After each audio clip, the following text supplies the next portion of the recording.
그들이 우리에 대하여 스스로 말하기를 우리가 어떻게 너희 가운데에 들어갔는지와 너희가 어떻게 우상을 버리고 하나님께로 돌아와서 살아계시고 참되신 하나님을 섬기는지와 또 죽은 자들 가운데서 다시 살리신 그의 아들이 하늘로부터 강림하실 것을 너희가 어떻게 기다리는지를 말하니 이는 장래의 노하심에서 우리를 건지시는 예수시니라.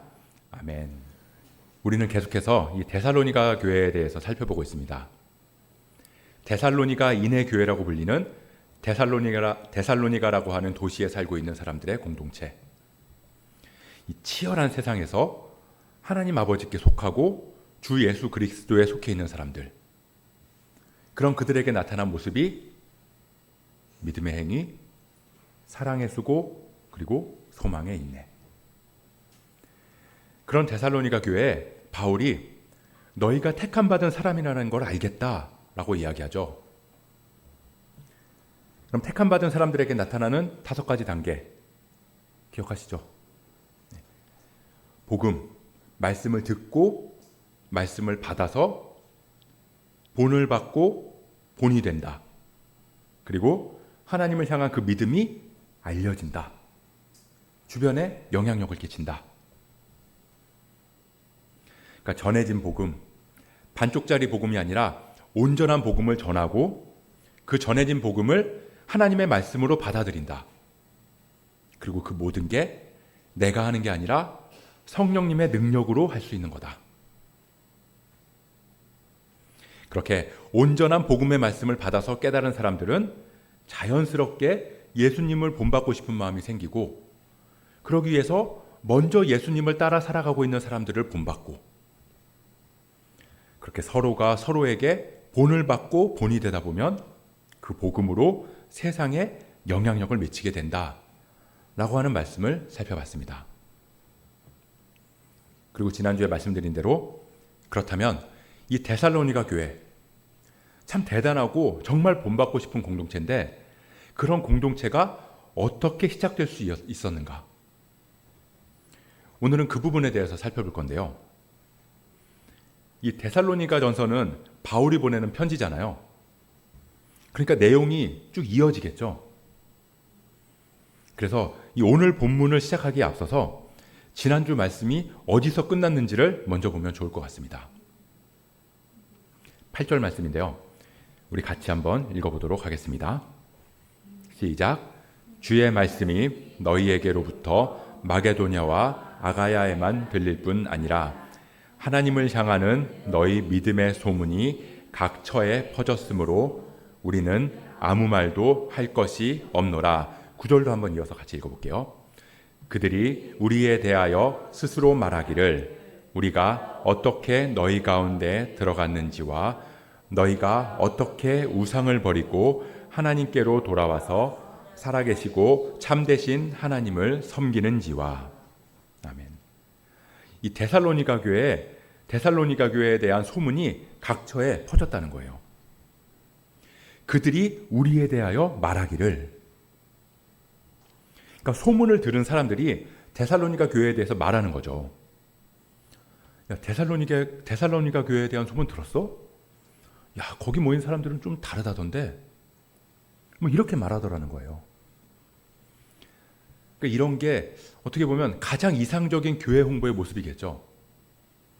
막 교회가 막 밖에 나가서 우리 교회가 이런 교회예요. 우리 교회에 이런 사람들이 있습니다. 이렇게 막 알리기도 전에 사람들이 먼저 말하는 거잖아요. 와, 그 교회 정말 대단한 교회더라고. 그러니까 세상 사람들이 교회를 알고 먼저 알려주는 거죠. 사람들에게.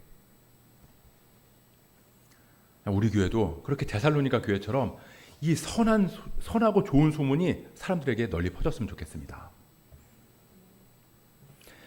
자, 그런 데살로니가 교회에 대한 소문. 이 사람들의 증언에 따르면, 그러니까 소문에 따르면 전혀 새로운 공동체인 데살로니가 교회는 진실한 복음에 근거한 진실한 회심에서부터 출발하고 있다는 걸 우리가 알 수 있어요. 회심이 뭘까요? 우상을 버리고 하나님께로 돌아오는 거예요. 회심은 돌아오는 겁니다. 하나님께로 돌아오는 걸 회심했다라고 말하는 거죠. 이 돌아오다는 헬라어로 이 슈브라는 단어인데요. 이 단어가 사용된 용례를 보면 다 회심해서 하나님께로 돌아오는 걸 말할 때 사용하더라는 거예요. 이 사도행전 26장에도 보면 어둠에서 빛으로 돌아오고 사탄의 권사에서 하나님께로 돌아오게 했다. 바울이 이렇게 말하고 있고요. 베드로전서도 보면요. 전에는 너희가 길 잃은 양 같았는데 이제는 목자 되신 그에게 하나님에게로 돌아왔다. 이렇게 하나님께로 돌아왔다라고 할 때 이 단어가 사용돼요. 그렇게 이 하나님께로 돌아오는 게 회심인데 우리가 생각해 봐야 하는 건 어디서 돌아왔느냐는 거예요. 돌이켜서 하나님께로 돌아왔는데 어디서부터 돌아왔는지를 알아야 한다는 거죠. 어디서부터 돌아왔다고 그러죠? 우상에서부터. 그러니까 우상에게서 돌이켜서 하나님께로 돌아왔다. 옛날에는 우상이 눈에 보이는 우상이었잖아요. 뭐 바알, 아세라, 뭐 아데미, 뭐 그런 우상들이 있어요. 근데 요즘에는 뭐 물론 그런 우상들도 여전히 있기는 하지만 뭐랄까 그런 우상들은 그러니까 그렇게 새긴 우상들은 그냥 뭐 미신 같은 정도로 좀 이렇게 유치하게 보거나 좀 깔보는 경우가 많지 정말로 그걸 우상으로 생각하는 사람들은 그리 많지 않은 것 같아요. 그러니까 우상은 본질적으로 우리 삶을 움직이고 지배하는 걸 말하거든요. 우리의 가치와 생각을 통제할 수 있는 힘이 있는 것들, 내지는 우리 삶에 의미를 주는 것들이죠. 예전에는 그 커다란 우상들이 사람들을 지배하고 통제하는 힘이 있었거든요. 근데 지금은 그렇지 않잖아요. 뭐 마을 입구에 서 있는 뭐 장승이라거나 뭐 산 같은 데 올라가면은 볼 수 있는 막 돌멩이 같은 거 막 쌓아놓는 것들. 그런 게 우리 삶에 영향을 미친다고 믿는 사람들은 없으니까요. 그러다 보니까 이 우상의 모습도 점점 진화하는 겁니다. 과거에는 우상이 눈에 보이니까 뭐 정말 하다못해 이 도끼로 찍어낼 수라도 있었는데 지금은 우상이 도끼로는 찍어낼 수 없는 존재가 되어버린 거예요. 이 휴대폰 처음 나왔을 때 기억하세요? 이 벽돌폰이라고 그러죠. 엄청 크고 막 두껍고 막 무거운 휴대폰이었는데 그때는 그런 휴대폰을 들고 있다 그러면 사람들이 대단하게 쳐다봤어요. 막 크고 막 사람들의 눈에 띄면 띌수록 막 그 위험이 느껴지잖아요. 근데 지금은요, 누가 그런 핸드폰 들고 다닌다 그러면 이상하게 쳐다볼걸요. 지금은 막 휴대폰이 작아지고 막 작아지다 못해서 막 접고 포개고 막 그러면서 주머니에 쏙 들어가요.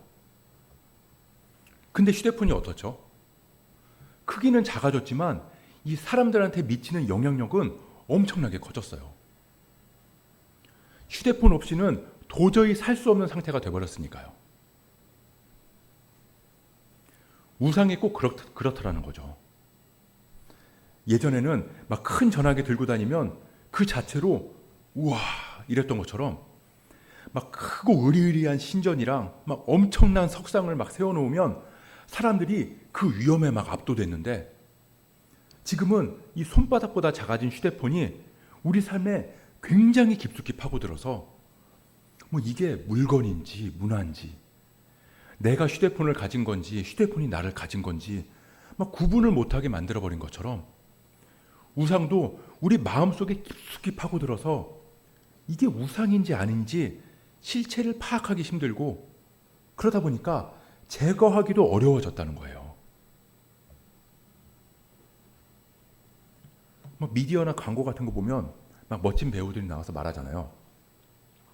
아니면서 요즘 어떻게 사냐는 친구의 말에 그랜저로 대답했다. 막 이런 광고도 있고, 막 비싼 가전제품 같은 거 광고하면서 우리는 상품이 아니라 가치를 만듭니다. 그러니까 이걸 가지고 있어야 막 가치 있는 사람이 된다는 거죠. 막 또 이제 무슨 음료 광고, 무슨 뭐 옷 광고, 의류 광고 이런 거 하면서 남들 의식하지 마. 행복은 내가 만드는 거야. 뭐 세상의 중심은 나야. 나를 위해 사는 게 가장 아름다운 삶이야. 그렇게 우리 의식의 흐름을 막 움직이면서 우리 삶에 영향을 주는 그런 것들이 우상인지 아닌지도 모를 정도로 교묘해졌다는 겁니다. 그래서 우리 회심이 불안정한 이유가 뭐에서부터 돌아섰는지가 불분명하기 때문이라는 거예요. 그러니까 하나님께로 돌아왔다고는 하는데 나를 지배하고 있는 게 뭔지를 몰라요.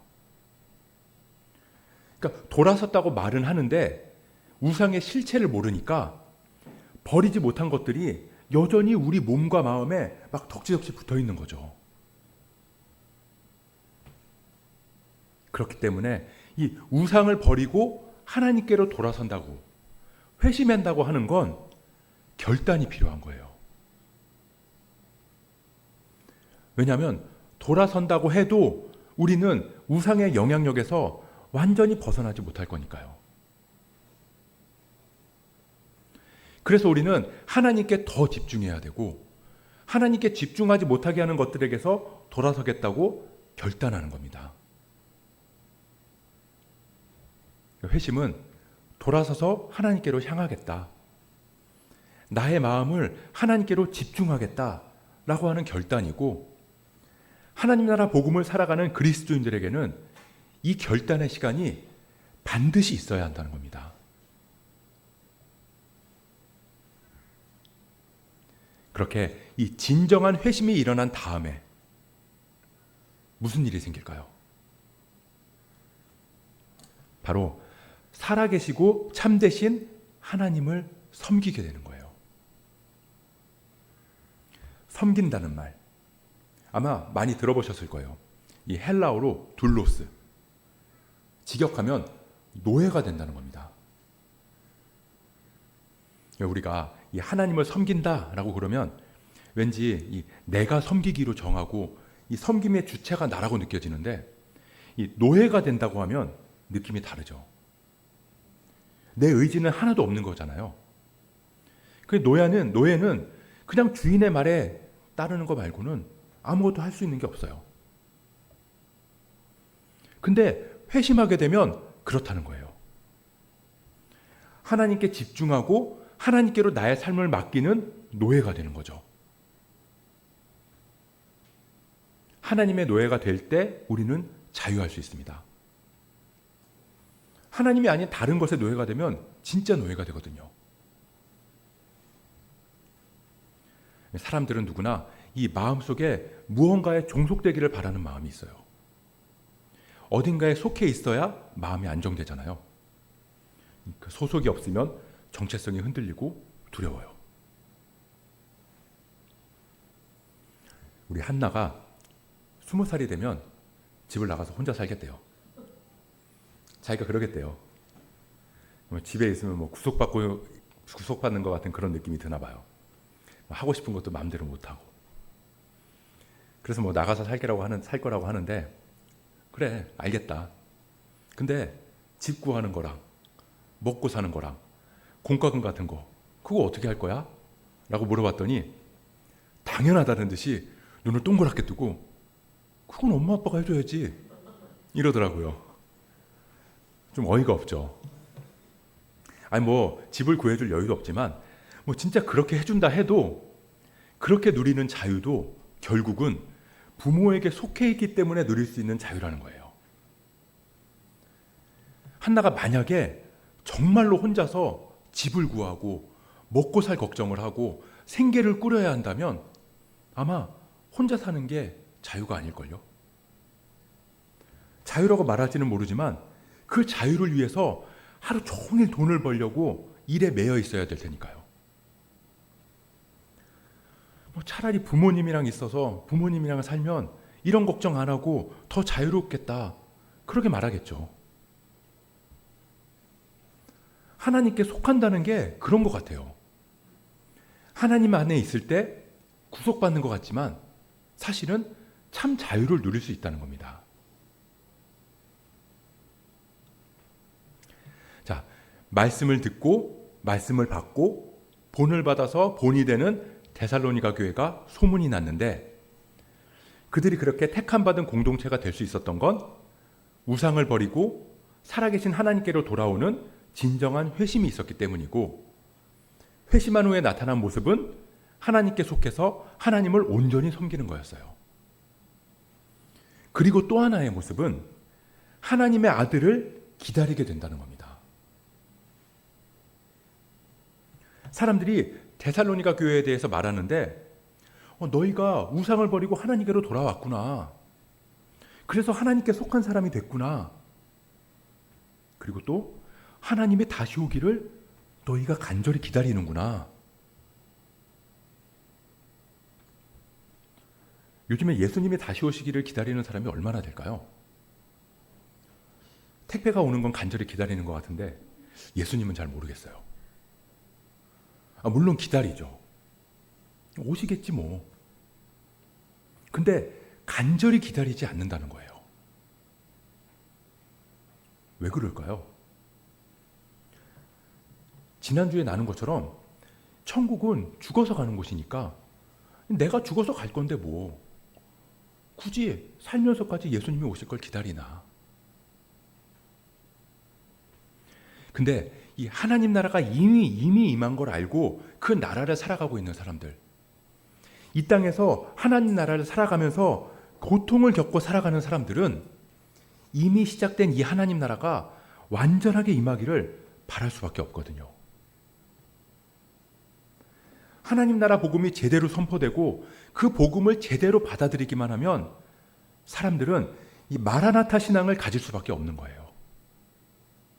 주님 어서 오시옵소서. 데살로니가랑 하나님 나라에 둘 다 속해서 살아가는 게 너무 힘이 듭니다. 주님 빨리 와주세요. 근데 그 기다리는 예수님이 어떤 분이시냐? 이는 장래의 노하심에서 우리를 건지시는 예수니라. 장래의 노하심에서 우리를 건지시는. 세 번역으로 보면 장차 내릴 진노에서 우리를 건져주실. 근데 여기서 중요한 건 장차 내릴 진노는 이 분사형으로 표현된 단어이기 때문에 장래나 앞으로 임할 진노가 아니라 이미 임했고 지금도 임하고 있는 그런 하나님의 현지적 심판을 담고 있다는 겁니다. 건져낸다는 표현도 마찬가지로 미래에 건져내신다는 게 아니라 현재 임하는 심판에서 우리를 구원해내신다, 그런 의미로 봐야 한다는 거예요. 그러니까 정확히 표현하면 장래의 노하심에서 우리를 건지시는, 그게 아니라 임하고 있는 진노에서 우리를 건지고 계시는 이라고 할 수 있다는 거죠. 하나님의 심판이 이미 이 땅에 임했거든요. 하나님을 믿지 않고 진리대로 살아가지 않는 이 세상은 이미 심판받고 있는 거예요. 완전한 심판은 마지막 날에 나타날 거지만 이미 그 심판이 현재 와 있다고요. 그 임하고 있는 진노에서 우리를 구하고 계시는 예수님. 그러니까 우리가 예수님을 믿으면 이 땅에서의 현재적 심판, 깨어지고 어그러진 세상, 진리가 아는 것들이 가득한 세상, 그 세상 속에서 살아갈 수밖에 없는 우리를 계속 건지고 계신다는 거예요. 우리를 구원하고 계시는 예수님을 믿고 따름으로 하나님 나라가 지금 속한다는 겁니다. 그러니 데살로니가 교회는 지금도 우리 안에서 일하고 계시는 예수님이 다시 오셔서 완전한 회복을 주실 그날도 간절히 기다릴 수밖에 없는 거예요. 이 모든 게 진정한 회심에서부터 시작되고 데살로니가 교회가 이런 회심이 일어났고 그로 인한 모습들이 알려지기 시작했다는 겁니다. 마지막으로 이 하나님 앞에서 진정한 회심을 경험한 사람들이 온전히 성장하고 진정한 그리스도인으로 자라나게 해주는 게 바로 공동체예요. 이 바울은 데살로니가 성도들을 향해서 너라고 하지 않고 너희, 여러분이라고 얘기하거든요. 그러니까 무슨 말이냐면, 그러니까 회심한 삶을 유지하면서 신앙을 성장시키는 게 혼자서는 불가능하다는 뜻이에요. 이 데살로니가 사람들이 우상의 영향력에서 벗어나기가 쉬웠을까요? 뭐 지금이랑은 다르겠지만 어려움이 있었을 거예요. 그때 혼자 버텨냈을까요? 아마 아닐 거예요. 데살로니가인의 교회, 에클레시아, 교회가 함께 공격당할 때 지켜주고 서로 위로하고 기도했겠죠. 본을 받아서 본이 되었다는 말에서 알 수 있듯이 서로에게 영향을 주고 영향을 받으면서 함께 예수님을 섬겼을 거예요. 주님을 기다리는 것도 혼자 기다렸을까요? 너희가 기다린다고 얘기한 것처럼 함께 예배하면서 마라나타 주님 오시옵소서 그렇게 기도했을 겁니다. 그러니까 다시 말하면 회심은 개인적으로 일어났을지라도 그 회심이 온전하게 성장할 수 있는 건 공동체 속에서 회심이 완성되어져가는 그 과정을 공동체 속에서 겪었기 때문인 거죠. 그래서 교회가 중요한 거예요. 교회는 단순히 군중이 모이는 게 아니라 공동체로 모이는 거니까요. 그게 교회죠. 이 데살로니가 교회가 이 짧은 기간에 이렇게 바른 공동체로 설 수 있었던 이유는 물론 바울이 복음을 제대로 전했기 때문이고 더불어서 교회를 건강한 공동체로 세웠기 때문입니다. 이 세상의 교묘한 우상과 싸워서 이기려면 혼자 힘으로는 안 돼요. 같이 도와줘야 됩니다. 우리는 이게 우상인지도 모르는 게 많거든요. 그거 서로 알려주고 깨닫게 해주고 기도해주고 격려해주고 그래야 이겨내고 벗어날 수 있거든요. 그래서 교회 안에서는 서로 넘어진 이야기도 나눌 수 있는 거예요.